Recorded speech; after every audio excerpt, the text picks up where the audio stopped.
저는 이번에 준비한 건 폭발적인 힘의 비밀 플라이오메트릭에 대한 걸 준비를 해봤는데요.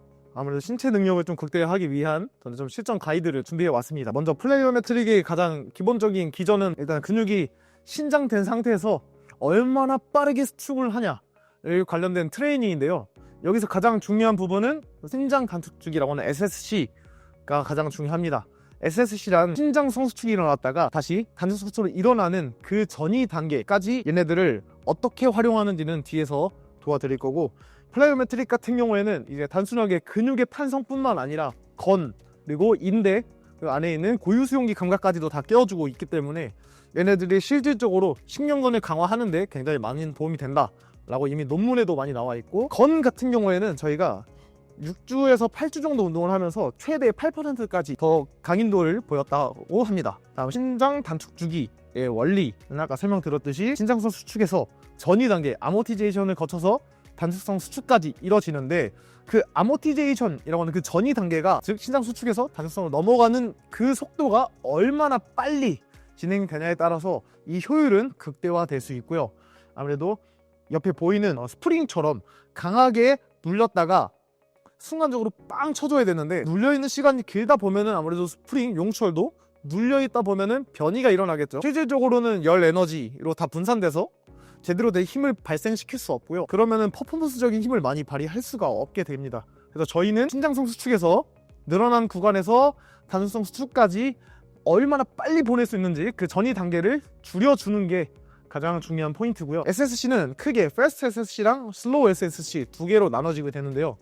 패스트 같은 경우에는 아까 말씀드렸듯이 얼마나 빨리 진행하냐에 따라서 순간적인 폭발적인 힘도 키우겠지만 그 속도와 짧은 움직임에 대한 파워를 키우는데 가장 중점이 맞춰져 있고요. 그리고 슬로우 SSC 같은 경우에는 흔히 점프를 높게 해야 되는 타입, 힘을 한 번에 빵 쳐야 되는 용상이나 역도 같은 베이스를 하실 때 보통 슬로우 SSC를 많이 활용하기도 합니다.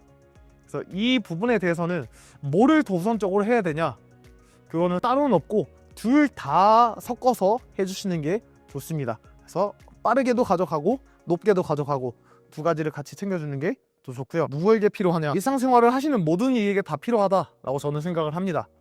여기에서는 이제 플라이오메트릭은 운동 선수로 좀 많이 중점을 잡고는 있지만 실제로 많이 밀고도 있지만, 저희가 약 30살 이상 넘어가게 되면은 큰 감소증이 이뤄지면서 가장 먼저 떨어지는 게 지근이 아니고 속근섬유가 좀 더 빨리 떨어지는 경향이 있고요.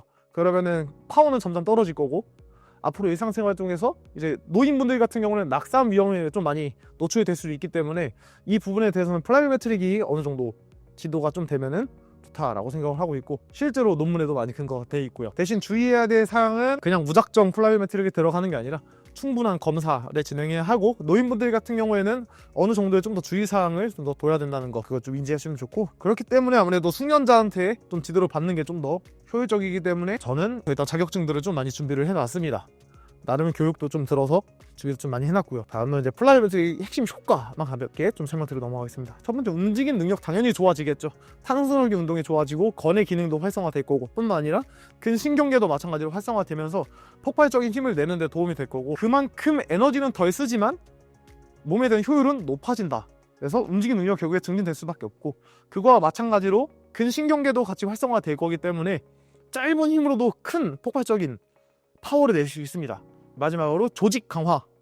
아무래도 저희 인대나 건 같은 경우에는 혈류 자체가 많이 통하지 않기 때문에 발달을 많이 할 수는 없지만, 얘네들의 지속적인 저항을 넣어줌으로써 좀 더 주변 조직들로부터 보강을 할 수 있는 그런 효과가 있다고 합니다. 다음은 신경 생리학적 모델인데요. 저희가 중점적으로 봐야 될 거는 뭐 외부 수용기, 내부 수용기, 고유 수용기 다 중요하죠.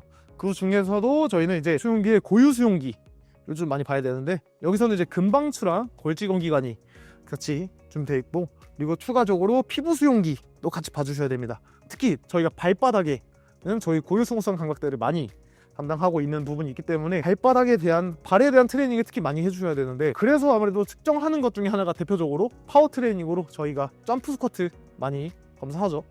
점프 스쿼트를 검사하는 이유는 지표가 가장 뚜렷하죠. 변화도 뚜렷하고 가장 쉽게 접근할 수 있고, 그렇기 때문에 하체에 대한 파워 트레이닝을 좀 많이 점프 스쿼트를 검사하는 편이고요.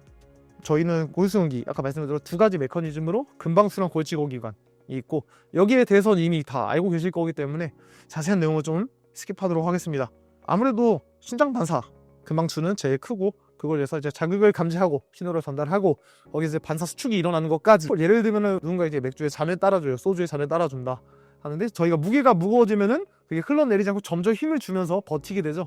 그것도 마찬가지로 저희 금방추의 역할, 무게가 무거워지고 있어 그래서 자극을 넣어줌으로써 얘네들이 다 신장할 수 있게 도와주는 역할을 하고 있고, 자극에서 반응까지 이어지는데 도움을 많이 주는 좋은 역할을 하고 있다. 다음은 골절기는 이제 억제 작용이죠. 순간적으로 힘이 너무 강하게 들어가면 힘을 풀어버리는 증상이 있습니다. 네, 이거를 왜 알고 있어야 하냐면요, 근육이나 건을 보호하는 역할도 있지만 저희가 이제 관절 붕괴 현상이라고 하는 기빙웨이가 있습니다. 순간적으로 걷다가 예를 들면 계단을 내려가다가 아니면은 걷다가 순간적으로 다리에 힘이 풀리는 현상 한 번쯤 겪어보셨을 수도 있는데, 저희 나이 때보다 이제 노인분들께서 더 그런 거를 많이 겪을 수 있고, 그렇기 때문에 움직임이 줄어드는 것도 맞는 것 같습니다. 네, 이게 왜 일어나냐면 근력이 부족한 건가, 아니면 통증으로 일어나는 건가, 아니면 어디 뭐 구조에는 뭐 연부 조직들이 파열된 건가, 그 원인을 좀 알아보니 실질적으로 뭐 통증으로 인한 반응 억제도 있습니다. 순간적으로 저런 식으로 다리에 힘이 풀려서 넘어지는 케이스가 많고요. 노인분들은 넘어지게 되면 단순하게 넘어지는 걸로 끝나는 게 아니라 어디 하나 골절로 일어나거나 어디 파열이나, 제일 많이 봤던 건 저도 이제 골절인 것 같고, 고관절이나 아니면은 이제 손목에는 뭐 콜리스 골절, 아니면은 이제 반대로 부러지는 스미스 골절을 좀 많이 본 것 같습니다. 그런 것들에 대한 예방하기 위해서도 마찬가지로 중요하고, 여기는 이제 수도 기빙웨이라고 해서 이제 가성 관절 붕괴라고 합니다. 실질적으로 근력이 부족하지도 않고 통증이 있지도 않고 실제로 손상을 당하지도 않았는데도 일어나는 현상이라고 하고요. 이 같은 경우에는 아무래도 통증이나 단순한 근력 부족보다는 이제 신경근의 제어의 실패로 분류가 되고, 그렇게 일어나는 케이스가 굉장히 많다.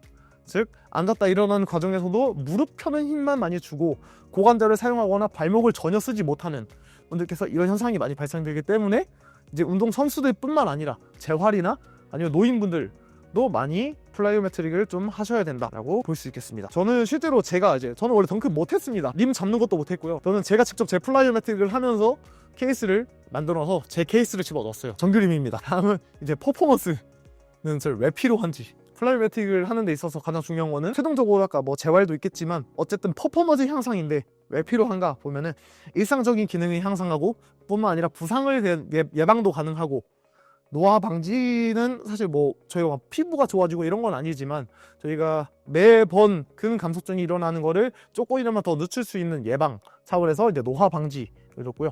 운동 효과는 당연히 극대화되죠. 신체 활동 뿐만 아니라 저희 운동, 스포츠 관련된 것들 모두 다 퍼포먼스적으로 증진시킬 수 있고, 혹시나 그 관련된 부분에 대한 스포츠가 아니더라도 빠르게 접근하고 빠르게 그 부분을 익힐 수 있는 좋은 방법 중에 하나도 플라이오메트릭이라고 저는 생각을 합니다. 힘, 속도, 곡선은 아시기 때문에 따로 패스를 하겠지만 결국에는 신장수 수축이 더 짧아지고 이제 단수 수축이 늘어날수록 이제 근력은 떨어진다 라는 거 이미 알고 계실 거고, 이제 파워 그리고 근력 둘 중에 무엇이 다르며 무엇을 먼저 해야 하나, 저는 일단은 근력이라고 생각을 합니다. 일단 근력이 받쳐줘야 파워를 키울 수 있고, 근력에서 이제 속도가 나와야 또 파워가 나오기 때문에 저는 근력을 먼저 키워야 된다라고 생각을 하지만, 이제 둘에 대한 차이는 제가 가볍게 작성해놨으니 따로 PPT로 올려드릴 테니 보고 한번 참고해보시면 좀 좋을 것 같습니다. NSC나 아니면은 실질적으로 다른 논문에서도 설명하는 게 다 달라요. 저희 이제 실기적으로 넘어가 볼 건데요. 실기는 첫 번째 FMS에 대한 걸 좀 해볼 거고, 모두 다 알고 계시겠지만 그 중에서도 저희는 5가지만 할 겁니다. 5가지. 오버헤드 스쿼트, 싱글 레그 밸런스, 싱글 레그 힙 브릿지, 그리고 능동적 하지 검사 SLR이죠. ASLR, 그리고 마지막에 앵클 모빌라이제이션에 대한 검사 5가지만 들어갈 거예요. 이거는 제가 따로 나눴습니다. 한 번에 굳이 7가지나 다 검사할 필요는 없고, 최대한 시간을 단축시키면서 효율을 좀 더 극대화시키기 위해서 가장 필요한 게 무엇일까, 저희가 일단 오늘은 하지에 대한 걸 할 거기 때문에 5가지는 이렇게 들어가 볼 거고요. 저희 일단 오버헤드 스쿼트부터 바로 실기로